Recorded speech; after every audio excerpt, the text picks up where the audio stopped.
Bonjour, salam alaikum. Pour ce quatrième cours, on va essayer de répondre à la question suivante. Quels sont les différents types de lois de finances?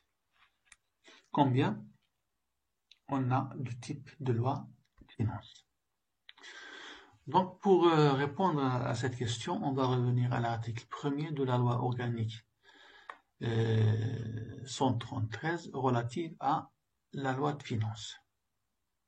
Donc, comme vous savez, une loi organique, c'est une loi relative à l'organisation et au fonctionnement des pouvoirs publics.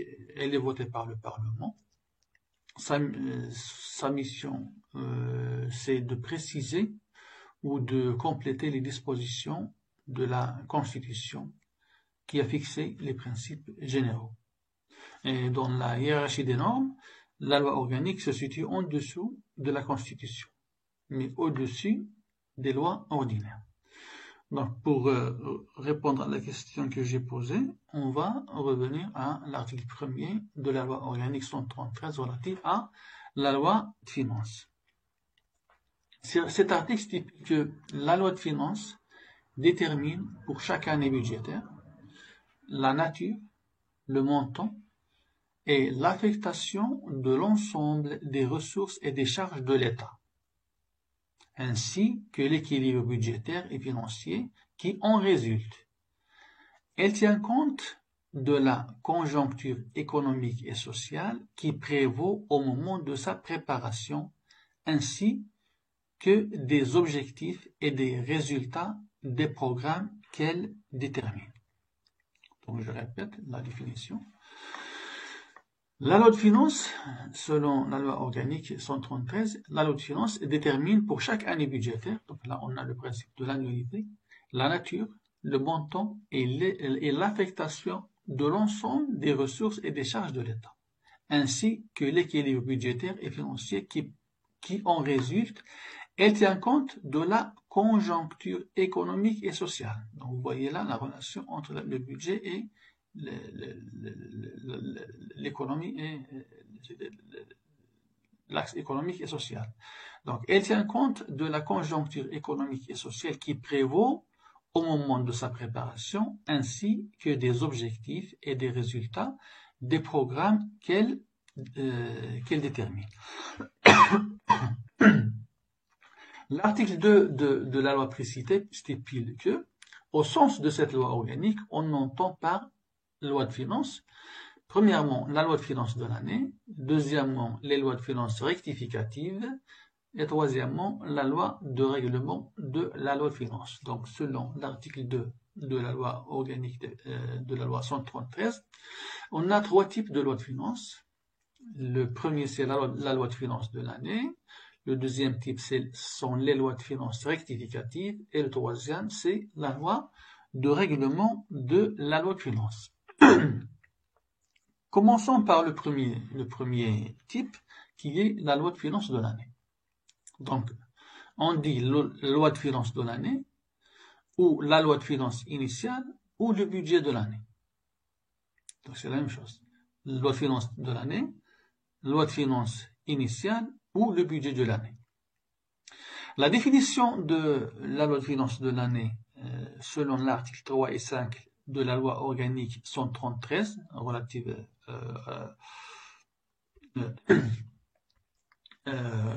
à la loi de finances. Pardon. Donc la définition de la loi de finances selon la loi organique 133,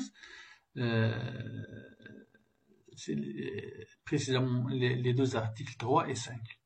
Donc on a la loi de finances de l'année prévoit, évalue, énonce et autorise pour chaque année budgétaire l'ensemble des ressources et des charges de l'État. La loi de finances de l'année, la loi de finances initiale, prévoit, évalue, énonce et autorise pour chaque année budgétaire l'ensemble des ressources et des charges de l'État. Et cela par référence à la programmation budgétaire triennale. Programmation budgétaire triennale, c'est-à-dire pour 3 ans. Donc, par référence à la programmation budgétaire triennale, actualisée chaque année en vue de l'adapter à l'évolution de la conjoncture financière, économique et sociale du pays. Je répète. La loi de finances de l'année prévoit, évalue, énonce et autorise pour chaque année budgétaire l'ensemble des ressources et des charges de l'État. Et cela par référence à la programmation budgétaire triennale. Actualisée, cette programmation budgétaire doit être actualisée chaque année. Pourquoi? Pour l'adapter à l'évolution de la conjoncture financière, économique et sociale du pays. Donc, cette programmation budgétaire triennale s'inscrit dans un cadre glissant. Qu'est-ce que ça veut dire? Ça veut dire que les données de la première année correspondent à celles du projet de loi de finances de l'année. Mais les données afférentes aux 2 années suivantes sont indicatives et révisées annuellement. Par exemple, en 2016 est élaborée la programmation budgétaire triennale pour les années budgétaires 2017-2019. En 2017 est élaborée la programmation budgétaire 2018-2020. Donc, dans cette programmation budgétaire triennale, il est glissante sur 3 ans. La première année concerne le projet de loi de finances de l'année suivante. Mais les données afférentes aux 2 autres années sont indicatives et révisées annuellement. Pourquoi? Parce que la première année, c'est le projet de loi de finances de l'année, le futur exercice. Et ces données doivent être définitives. Mais pour les 2 autres années, les données sont à titre indicatif et vont être révisées chaque année. Pourquoi? Pour les adapter à l'évolution de la conjoncture financière et économique du pays. Donc la programmation du budget se base sur la pluriannualité. Bon.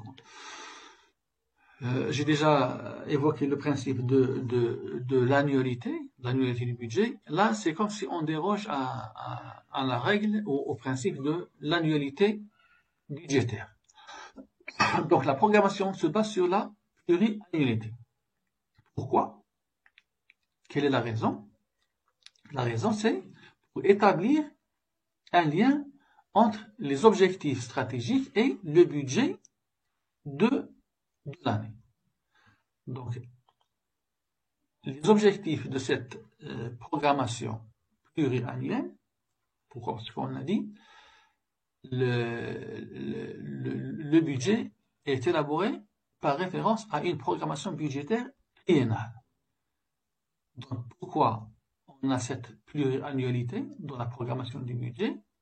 Quels sont les objectifs? Les objectifs, c'est renforcer la pérennité, c'est-à-dire la continuité des politiques publiques. Comment? La programmation permet de sécuriser la trajectoire des finances publiques sur la période donnée en assurant la maîtrise de la dépense de l'État définie pour 3 ans. Donc les objectifs, c'est renforcer la pérennité, c'est-à-dire la continuité des politiques publiques. Donc comment? La programmation permet de sécuriser la trajectoire des finances publiques sur la période donnée. On a une programmation triennale en assurant la maîtrise de la dépense de l'État définie pour 3 ans. Donc là, on essaie de s'assurer de la compatibilité, c'est-à-dire la concordance, l'adéquation. Donc la compatibilité des dépenses avec les possibilités financières de l'État et le cadre macroéconomique.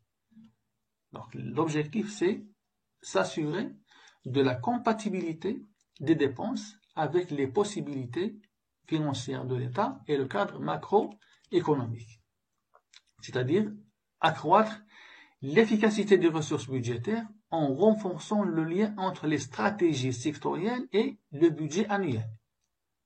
C'est-à-dire établir un lien entre les objectifs stratégiques et le budget de l'année.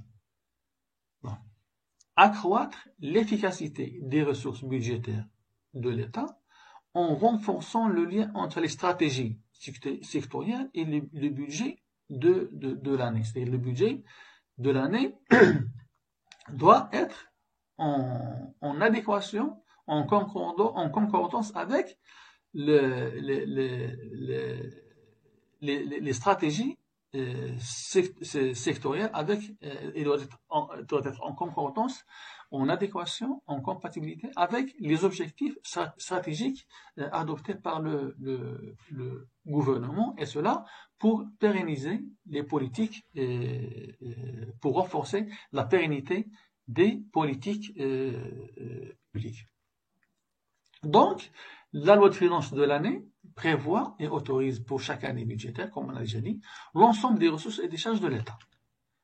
C'est-à-dire, cette loi, elle est l'état comptable de toutes les prévisions de recettes et de toutes les autorisations de dépenses. Donc, là, le projet de loi de finances ou le budget de l'année, c'est l'état comptable de toutes les prévisions de recettes et de toutes les autorisations de dépenses. Donc, cette loi de finances de l'année, la loi de finances initiale, constitue le cadre juridique de l'autorisation parlementaire. On a dit que le budget ne peut être exécuté qu'après être autorisé par le Parlement ou par le pouvoir législatif. Et l'article 75 de la Constitution stipule que le Parlement vote la loi de finances. Le Parlement vote la loi de finances. Donc le Parlement, la Constitution détermine une partie de la procédure budgétaire.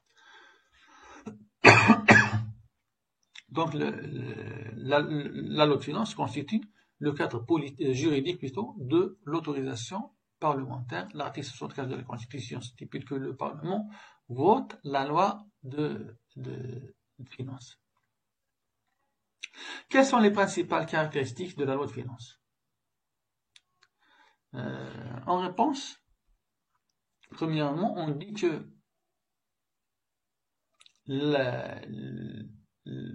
c'est un acte politique.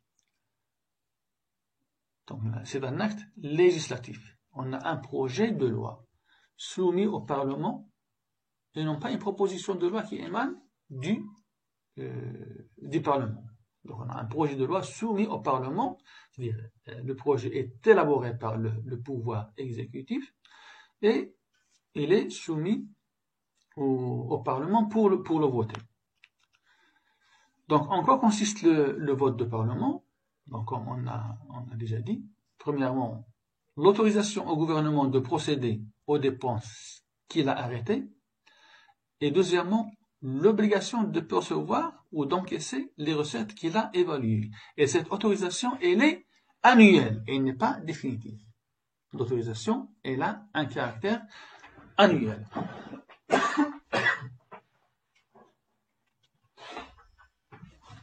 Donc l'autorisation a un caractère annuel, soit l'autorisation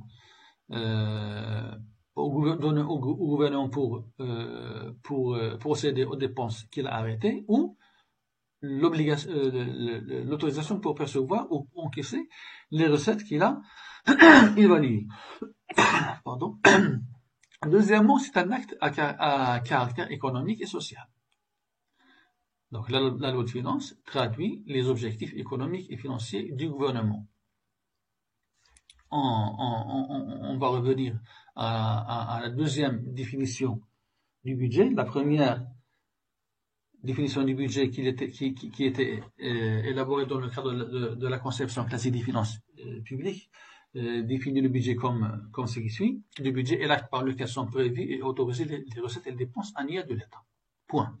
Mais après une certaine évolution économique, sociale, etc. Donc, cette définition est devenue caduque comme on a déjà vu et on a déjà dit, et on est passé à une nouvelle définition dans laquelle on met l'accent sur c'est-à-dire la relation entre la vie économique et le budget de l'État ou les finances publiques.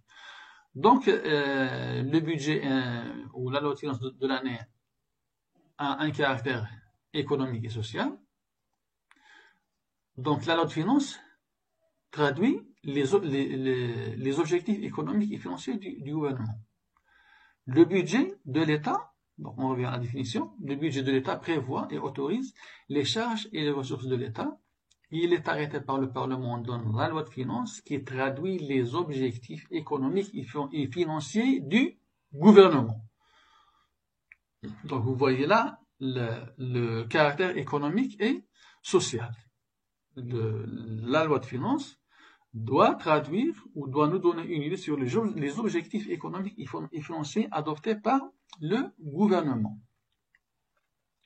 D'après cette définition, on arrive à une interdépendance entre le droit budgétaire et l'économie. La chose qui était absente dans le cadre de la conception classique des finances publiques. Pourquoi? Parce qu'on est dans le cadre d'un État interventionniste dans lequel le budget n'est plus neutre et il n'est plus improductif. On est dans le cadre d'un État interventionniste avec un budget interventionniste et productif. Donc, vu les engagements de l'État à l'époque moderne, surtout après la crise de 1929, le budget est devenu l'expression d'un programme économique et un moyen d'action sociale. On a déjà évoqué la question de l'instrumentalisation du budget. Donc, le budget est devenu l'instrument ou l'outil d'intervention de l'État. Donc, le budget est devenu l'expression d'un programme économique et un moyen d'action sociale. Donc là, on ne donne plus la même importance à la loi de l'offre et la demande, c'est-à-dire qui était la règle dans le cadre de la conception classique des finances publiques. Vous voyez là, il est l'expression d'un programme économique. Ce programme économique, bien sûr, il est élaboré par qui? Il est élaboré par le gouvernement. Et un moyen d'action sociale. Action sociale, c'est-à-dire les différents types d'interventions au niveau social qui vont être opérés par le gouvernement. Donc là, pardon, dans ce cadre-là, le fait que le budget est devenu un moyen d'action sociale, un programme économique, là, on met l'accent sur les impôts et les dépenses qui ne sont pas neutres et sans impact. Donc là, on parle plus de l'impôt neutre ou de la dépense neutre, mais par exemple, quand on crée un impôt, on fait un choix quant à la classe sociale qui va le supporter et celle qui va en bénéficier, c'est-à-dire la dépense est couverte par l'impôt. Donc là, on fait des choix pour l'impôt et pour la dépense. Et ce choix, c'est un choix qui obéit à une vision politique ou à la vision politique adoptée par le gouvernement. Donc ces deux facteurs, l'impôt et la dépense, entraînent une modification de la répartition du revenu national. J'ai déjà dit que l'impôt n'est plus neutre. Il est devenu un facteur dans la redistribution de la richesse nationale. Donc il n'est plus neutre. Pourquoi? Parce qu'il ne sert plus à couvrir les dépenses régaliennes de l'État. Donc l'impôt et les dépenses entraînent une modification de la répartition du revenu national. Donc, les finances publiques constituent les leviers, constituent les appuis, constituent les piliers de l'action publique. Aucun pouvoir politique, comme on a déjà dit, aucun pouvoir politique ne peut exister sans pouvoir financier. Donc le pouvoir politique a besoin d'un pouvoir financier. Et comme le dit Jean-Jacques Chevalier, gouverner, c'est dépenser.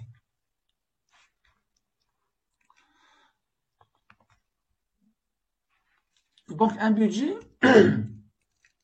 exprime toujours des choix politiques, économiques et sociaux. Et on est toujours amené, quand on prépare un budget, quand on élabore un budget, à faire des choix. Ces choix ne sont pas forcément les mêmes chaque année.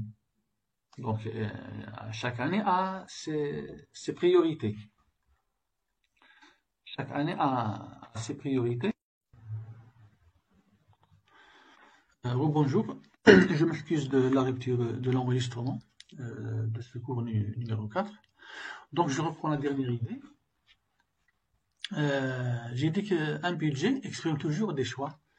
Ces choix sont d'ordre politique, économique et sociaux. Donc, quand on prépare un budget, on est toujours amené à faire des choix. Et ces choix ne sont pas forcément les mêmes chaque année. Chaque année a ses priorités. Donc, d'une autre manière, on ne peut pas matériellement réaliser toutes les dépenses qu'on souhaite. Donc, le budget exprime avant tout un choix ou des choix politiques. Donc, quand on prépare le budget, quand on élabore le budget, forcément, on fait des choix par ordre de priorité. Pourquoi? Parce que matériellement, on ne peut pas réaliser toutes les dépenses parce que le budget est limité et les besoins sont toujours en croissance, en évolution et en développement. Donc le budget, on peut dire que le budget est un reflet des politiques publiques. Donc, pourquoi? Parce que le pouvoir, on a déjà évoqué cette idée, la relation entre le pouvoir politique et les finances publiques. Donc le pouvoir s'exprime par la dépense. Et la traduction de cette dépense, c'est quoi? C'est bien sûr c'est le budget. Donc le pouvoir s'exprime par la dépense et la traduction de cette dépense, bien sûr, c'est le budget. Le troisième point, le rôle du budget sur le plan économique et spatial. Donc là, on a l'encouragement de certaines activités. Par quoi? Premièrement, à travers des ajustements ou des adaptations tarifaires concernant l'import et l'export, c'est-à-dire au niveau de la douane, et concernant les impôts, là on trouve les exonérations, les révisions et les taux réduits d'impôt. Deuxièmement, le budget laisse un effet sur le plan économique et spatial. Pourquoi? Parce que par le budget, on peut orienter les investissements vers des zones et des secteurs déterminés. Donc par le budget, on oriente les investissements vers des zones et des secteurs déterminés. Et également, là, c'est-à-dire pour motiver l'investissement dans ces zones et ces secteurs, on revient à l'impôt, c'est-à-dire l'exonération ou le taux réduit d'impôt pour motiver l'initiative privée, les particuliers, les gens concernés, pour les motiver à investir ou bien dans ces zones qu'on détermine par la volonté du gouvernement, ou bien des secteurs économiques déterminés que le gouvernement juge prioritaire et stratégique et d'une grande importance. Deuxièmement, également par la création de l'infrastructure nécessaire. Bien sûr, ça c'est essentiel. Et pour encourager l'investissement, il faut qu'il y ait une infrastructure qui répond aux normes et qui permet aux gens d'investir facilement. Donc, l'impôt, on peut dire que l'impôt est la dépense. L'action publique pèse sur la croissance économique, sur la répartition des ressources, sur le développement de certains secteurs. Donc, quand on parle de l'impôt et la dépense, c'est-à-dire le budget. Donc, le budget laisse un impact sur la croissance économique, sur la répartition des ressources et sur le développement de certains secteurs. Qu'est-ce que ça veut dire? Ça veut dire établir, premièrement, un certain équilibre sectoriel, c'est-à-dire entre les différents secteurs de l'activité économique, ou, deuxièmement, un équilibre spatial, c'est-à-dire au niveau du territoire national. Donc ça, c'est grâce au budget qu'on peut atteindre ces objectifs. Quatrièmement, c'est le dernier point, le budget est un acte de prévision administrative. Donc le projet de budget est une prévision. On a déjà dit ça. On se base sur la prévision pour élaborer le budget parce qu'il concerne l'année à venir. Et en tant que prévision, l'administration chargée de la préparation du budget, donc essentiellement le ministère des Finances, se base sur l'évaluation, sur l'estimation et sur la comparaison entre les recettes à réaliser et les dépenses à effectuer. Donc là, le budget est un acte de prévision.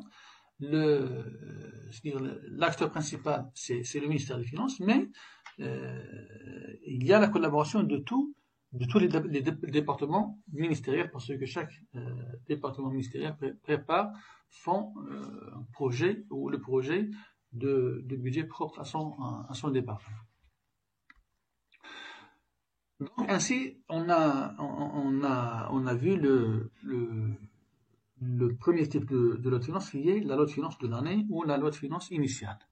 Le deuxième type, c'est la loi de finances rectificative. On revient toujours à la loi organique relative à la loi de finances, et précisément l'article 4. Cet article stipule que seules des lois de finances rectificatives peuvent, en cours d'année, modifier les dispositions de la loi de finances de l'année. Je répète la définition, seules des lois de finances rectificatives peuvent, en cours d'année, modifier les dispositions de la loi de finances de l'année. D'après cet article, il y a plusieurs types de lois de finances rectificatives, parce qu'on dit seul au pluriel. Donc, il y a plusieurs types de lois de finances rectificatives.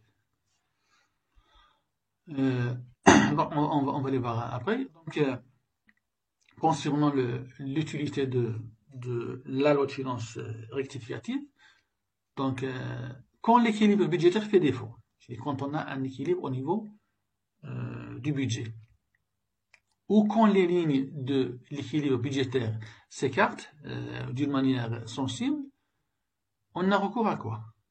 Donc, on ne veut pas exécuter le budget avec ces défaillances et ces failles. Parce qu'on a dit que pour préparer le budget, on se base sur la prévision. Et la prévision, parfois, peut ne pas être juste à 100%, parce qu'il y a toujours des facteurs imprévus qui peuvent surgir d'un temps à l'autre. Donc, quand on a un problème au niveau de l'équilibre budgétaire, on a recours à quoi? Bien sûr, le gouvernement se trouve dans l'obligation de soumettre au Parlement un projet de loi de finances rectificative. Le résultat de l'approbation de cette loi de finances de finances rectificative par le Parlement, c'est quoi? Donc le résultat, c'est permettre au gouvernement de modifier les dotations ouvertes par la loi de finances initiale. Donc on ne peut pas, le gouvernement exécute le budget après l'autorisation du pouvoir législatif, du Parlement, mais quand on observe un déséquilibre ou un problème d'équilibre entre les lignes des budgets, donc là, on doit forcément corriger ces lacunes et ces failles. Donc le résultat de l'approbation de cette loi, c'est permettre au gouvernement de modifier les dotations ouvertes par la loi de finances initiale. Donc la loi de finances rectificative permet de présenter les mesures de correction financière ou économique dont le pays a besoin. Donc le gouvernement ne peut pas modifier le budget. D'une manière partielle, il peut le faire, comme on va voir après, mais l'ossature générale du budget doit être respectée. Le budget doit être exécuté de la manière dont il a été présenté au Parlement. Et s'il y a raison de modifier, on modifie par une loi de finances rectificative, autorisée par le Parlement, comme c'est le cas pour la loi de finances initiale. Donc la loi de finances rectificative permet de présenter les mesures de correction financière ou économique dont le pays a besoin. Quel est l'objet de la loi de finances rectificative? Quel est l'objet de la loi de finances rectificative? A, on peut dire procéder à des transferts de crédit entre ministères. Donc, procéder à des transferts de crédit entre ministères. Ou bien procéder à des transferts de crédit à l'intérieur des dotations, pardon, à l'intérieur des dotations d'un même ministère, ou bien ouvrir des crédits supplémentaires. Donc l'objet de la loi de finances rectificative, c'est premièrement procéder à des transferts de crédit entre ministères, ou bien procéder à des transferts de crédit à l'intérieur des dotations d'un même ministère, ou bien ouvrir des crédits supplémentaires. Pour les types de lois de finances rectificatives, en général, on peut dire qu'on a deux types. On a les lois de finances rectificatives générales, c'est-à-dire celles qui concernent l'ensemble des ministères. Donc là, elles mettent en mouvement des sommes considérables. Pourquoi? Parce qu'elles concernent l'ensemble des ministères.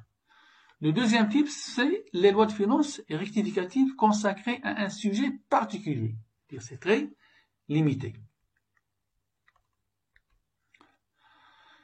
Pour les éléments de la loi de finances rectificative, donc il comporte également trois éléments essentiels. Le premier élément, c'est les ouvertures de crédit par ministère. Donc, cette loi de finances rectificative détaille au niveau du chapitre les autorisations de dépenses supplémentaires votées par le Parlement. Donc là, on a des crédits supplémentaires. Donc le premier élément, c'est les ouvertures de crédit par ministère, c'est-à-dire les crédits supplémentaires. Donc là, il détaille au niveau des chapitres les autorisations de dépenses supplémentaires votées par le Parlement. Le deuxième élément, c'est les annulations de crédit qui se font par arrêté du ministre des Finances. Donc là, par exemple, par manque d'utilité ou à cause de nouvelles priorités, donc on peut procéder à des annulations de crédit. Le troisième élément, c'est la ratification de certains mouvements de crédit intervenus en cours de gestion. Et là, le but, c'est régulariser les montants de crédit en fonction de l'exécution de la loi de finances initiale. Donc, on a 3 éléments de la loi de finances rectificative, les ouvertures de crédit, les annulations de crédit ou la ratification de certains mouvements de crédit intervenus en cours de gestion. La remarque à faire ici, c'est que la loi de finances rectificative est votée dans les mêmes conditions que la loi de finances initiale. Donc, elle obéit à la même procédure.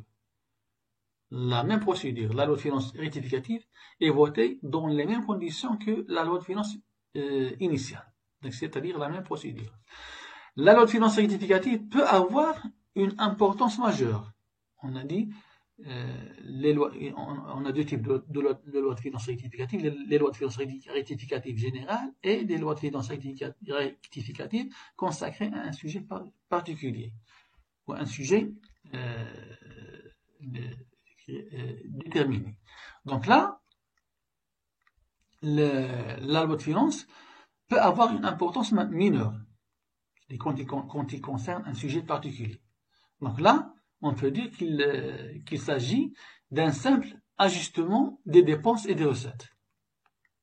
Mais également, elle peut devenir, c'est-à-dire la loi de finances rectificative, elle peut devenir le moyen d'orienter d'une manière différente la politique budgétaire et arrêter la politique budgétaire qui a été arrêtée précédemment, c'est-à-dire dans la loi de finances initiale. Donc, la loi de finances rectificative, elle obéit à la même procédure que la loi de finances initiale. Elle peut avoir une importance mineure, c'est-à-dire il s'agit d'un simple ajustement des dépenses, c'est-à-dire quand le déséquilibre est minime, il n'est pas des importants, donc c'est facile d'y remédier. Donc là, il s'agit d'un simple ajustement, mais elle peut devenir le moyen d'orienter différemment la politique budgétaire qui a été arrêtée dans la loi de finances initiale. Donc, en général, c'est ce qu'on peut dire ou retenir de la loi de finances rectificative. Donc, on va passer au troisième type qui est la loi de règlement. Donc, on revient toujours à la loi, à la loi 133, la loi organique relative à la loi de finances, et précisément l'article 64. Cet article stipule que la loi de règlement de la loi de finances constate et arrête le montant définitif des recettes encaissées, des dépenses dont les ordonnances sont visées, se rapportant à une même année budgétaire et arrête le compte de résultat de l'année.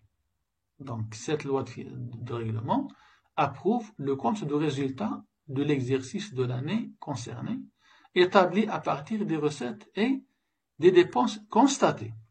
Donc, ce compte de résultat est un document de synthèse.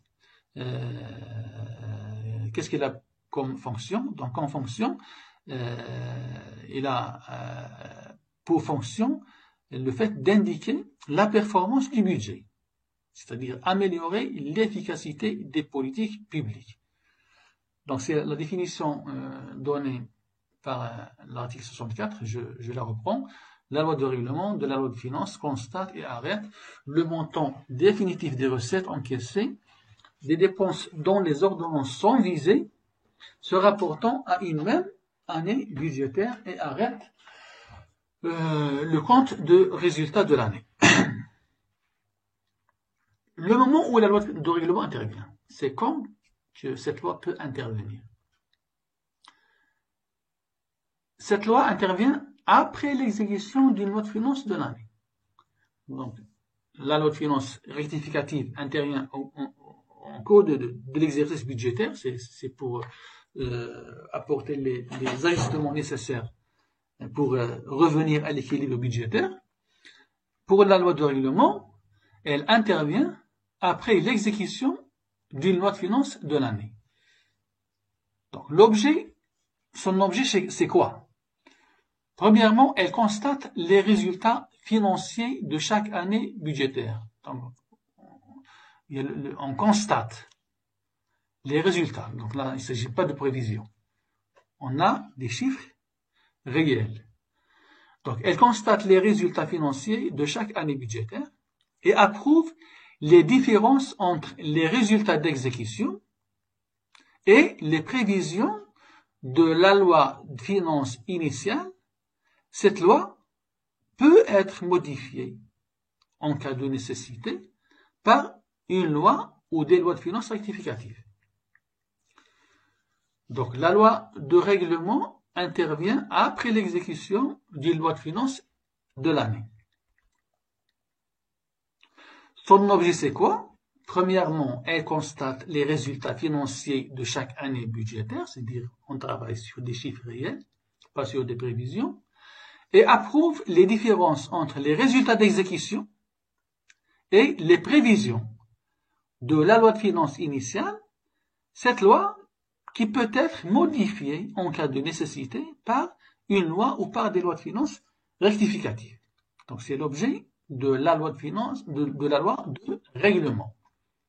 D'une autre manière, on peut dire que la loi de règlement entérine, ratifie, approuve le montant des dépenses qui ont été réellement effectuées. Donc le montant des dépenses qui ont été réellement effectuées. Donc vous soulignez réellement. Qui ont été réellement effectuées et le montant des recettes qui ont été effectivement encaissées. Donc le montant des dépenses réellement effectuées et le montant des recettes effectivement encaissées. C'est-à-dire le montant exact des recettes. Qui peut différer de ce qu'on a prévu, qui peut être différent des prévisions. C'est-à-dire, cette loi, c'est le troisième type des lois de finances, qui est la loi de règlement, elle approuve les différences entre les résultats et les prévisions. Les prévisions de quoi? Les prévisions de la loi de finances de l'année ou la loi de finances initiale. Cette loi qui peut être complétée, le cas échéant, par des lois de finances rectificatives. Donc, la loi de règlement entérine, ratifie, approuve le montant des dépenses qui ont été réellement effectuées et le montant des recettes qui ont été effectivement encaissées. Comme conclusion de ce qui a été dit, la loi de règlement n'est pas un acte de prévision. Pourquoi? On a dit, elle constate les résultats financiers de chaque année budgétaire. Donc, la loi de règlement n'est pas un acte de prévision. Pourquoi? Parce qu'elle constate les résultats financiers de chaque année budgétaire. Donc, s'il n'est pas un acte de prévision, elle est quoi? Ben, elle est un acte d'autorisation. Pourquoi elle est un acte d'autorisation? Parce qu'elle approuve les différences entre les résultats escomptés, les résultats prévus, et ceux auxquels on est effectivement parvenu. Donc, s'il y a une différence entre les prévisions et les résultats, cette différence doit être approuvée, doit être ratifiée par le pouvoir législatif. Donc, la loi de règlement approuve les différences entre les résultats escomptés, les résultats prévus, et ceux auxquels on est effectivement parvenu. Parce qu'on a dit, la loi de règlement entérine, ratifie, approuve le montant des dépenses qui ont été réellement effectuées. Vous voyez, réellement effectuées, et le montant des recettes qui ont été effectivement encaissées. Donc, la loi de règlement constitue un acte de contrôle de l'exécution du budget. Pourquoi? Parce qu'elle permet au Parlement d'exercer son droit de regard, c'est exercer un contrôle, exercer un droit de regard, un contrôle, et un contrôle sur l'exécutif dans ce volet financier, et le droit de sanction sur les résultats obtenus. Donc la loi de règlement n'est pas un acte de prévision, elle est un acte d'autorisation qui permet au Parlement d'exercer un contrôle sur le gouvernement dans le volet des finances publiques. Donc, ainsi, on a terminé avec les trois types des lois de finances qui ont fait l'objet de notre quatrième cours. Donc, ce cours, c'est la suite du cours numéro 4, parce que, comme j'ai dit, l'enregistrement a été coupé sans pouvoir terminer le cours. Donc, c'est pour ça que j'ai repris. Donc, c'est la suite du cours numéro 4. Donc, je m'arrête là et je vais reprendre le prochain cours dans lequel on va étudier les grands principes du droit budgétaire. Donc, je vous remercie de votre attention.